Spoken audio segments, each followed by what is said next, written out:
12 হতে আয়ের 4 নম্বরের ক্লাসে এই ম্যাথের সমাধানটা বোঝানো হবে। আগের ক্লাস যারা মনোযোগ দিয়ে দেখেছেন তারা নিজেরাই এই ম্যাথের সমাধান পারবেন, তারপরও আমি বুঝিয়ে দিচ্ছি। মিস্টার আনোয়ার একজন সরকারি কর্মকর্তা। ঢাকার মগবাজারে তার একটি দোতলা বাড়ি আছে। তিনি বাড়িটির দোতলায় নিজে বসবাস করেন এবং নিচতলায় মাসিক 7,500 টাকা ভাড়া দিয়েছেন। বাড়িটির পৌরমূল্য 1,50,000 টাকা। উক্ত বছরে বাড়িটির খরচসমূহ নিম্নরূপ। এখানে পৌরমূল্য আছে, তো নিচে থাকেন আবার ভাড়াও দিয়েছেন। পৌরমূল্যকে 2 দ্বারা ভাগ করতে হবে, যাবতীয় ব্যয়কেও 2 দ্বারা ভাগ করতে হবে। ভূমি উন্নয়ন কর 500 টাকা, পৌর কর 2,500, মেরামত খরচ 3,000, ভাড়া আদায় খরচ 250, হাউস বিল্ডিং ফাইন্যান্স কর্পোরেশন ঋণের সুদ 15,000। উক্ত বছরে বাড়িটি 1 মাস খালি ছিল, শূন্যতা ভাতা। উক্ত বছরে তার খরচ ও বিনিয়োগ ভাতা নিম্নরূপ ছিল। তার স্ত্রীকে প্রদান 5,000, ডিপোজিট পেনশন স্কিমে জমা 5,000, কল্যাণ তহবিল 2,500, গোষ্ঠী বিমায় 1,500 টাকা চাঁদা প্রদান করেন। সরকারি জাকাত তহবিলের প্রদান 1,000 টাকা। 23-24 করবর্ষ অনুযায়ী ভাড়া হতে মিস্টার আনোয়ারের মোট আয় কর দায় নির্ণয় করো। ওকে, তো এটার জন্য টেবিল অঙ্কন করে নিলাম, আর সবাই লক্ষ্য করো। মাসিক 7,500 টাকায় ভাড়া দেন, আর এখানে পৌরমূল্য আছে 1,50,000। এই অংশটা আগে লিখে নেই। 7,500 টাকা ভাড়া। বেসিক আমি আর আলোচনা করলাম না, সবাই তো জানো, আগের ক্লাস দেখেছো তো, এই জন্য আলোচনা করতেছি না। 7,500 আর 12, এখানে হবে 90,000 টাকা। পৌরমূল্য আছে 1,50,000 টাকা। এটাকে ভাগ করো 2 দ্বারা, কারণ নিজেও থাকেন, বাসা ভাড়াও দেন। 2 দ্বারা ভাগ করলে 75,000 টাকা হবে। সবচেয়ে বড় যেটা সেটাই উত্তর। 90,000 আছে, তো যেটা বড় 90,000 টাকাই আমরা এখানে লিখব। শূন্যতা ভাতা নিয়ে তথ্য আছে এখানে, যে 1 মাস বাড়িটি খালি ছিল, অতএব শূন্যতা ভাতা এই যে 90,000 টাকা আছে,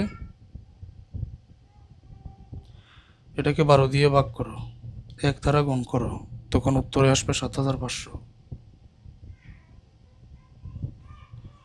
90,000 থেকে 7,500 বিক করলে এখানে মোট ভাড়া মূল্য থাকবে 82,500। অনুমোদনযোগ্য খরচের মধ্যে আগে মেরামত রক্ষণাবেক্ষণ খরচ, এটাই 82,500 এর।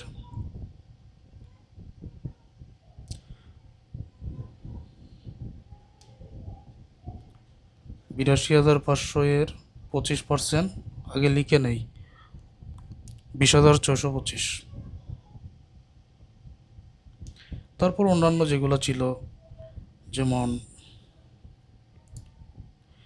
এই জায়গাতে ভূমি উন্নয়ন কর 500, পৌর কর 2,500, হাউস বিল্ডিং ফাইন্যান্স কর্পোরেশন ঋণের সুদ 15,000, এই 3টা আসবে। আর বাকি যে 2টা মেরামত খরচ আর ভাড়া আদায় খরচ, এই 2টা আসবে না, কারণ এটা মেরামত রক্ষণাবেক্ষণ খরচের মধ্যে অন্তর্ভুক্ত আছে। তো এই 3টা প্রতিটার টাকাকে 2 দ্বারা ভাগ করে আমরা এই জায়গায় নিয়ে আসব। ভূমি উন্নয়ন কর 500 টাকা ছিল, এটাকে 2 দ্বারা ভাগ করে 250। পৌর কর 2,500 টাকা ছিল, 2 দ্বারা ভাগ করে 1,250। ঋণের সুদ যেটা ছিল 15,000, 2 দ্বারা ভাগ করে 7,500,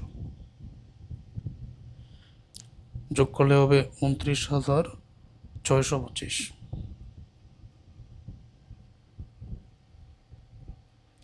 82,500 থেকে 29,625 বিক করলে 52,875। 52,875 ভাড়া হতে মোটায়, এটা আবার 3,50,000 টাকার চেয়ে কম, তাহলে তো এখানে কর দায় নির্ণয় হবে না।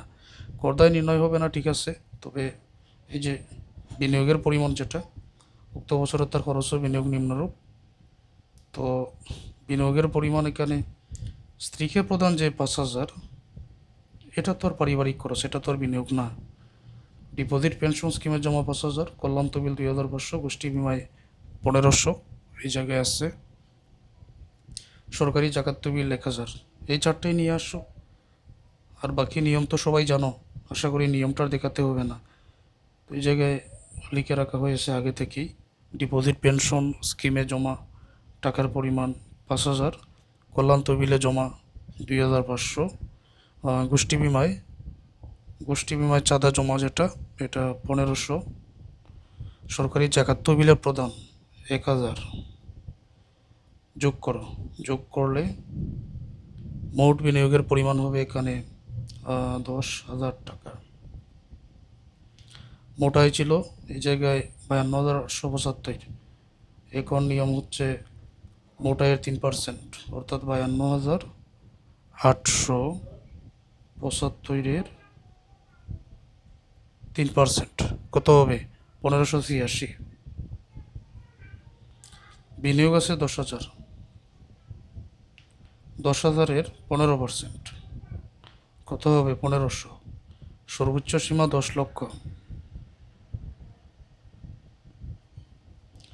এই তিনটার মধ্যে কম যেটা সেটাই উত্তর। 1,500 এটাই কম, এটাই উত্তর। আয় যেহেতু টোটাল আয় 3,50,000 টাকা থেকে কম, তাহলে তো আর করদায় নির্ণয় করা যাবে না। আর যদি বেশি হয় তাহলে ওই যে চাকরি হতে আয়ের যে রেট আছে করের, ওই নিয়মেই করবে। এখন তোমরা যে কোনো ম্যাথের সমাধান নিজেরাই পারবে। ঠিক আছে, ধন্যবাদ সবাইকে।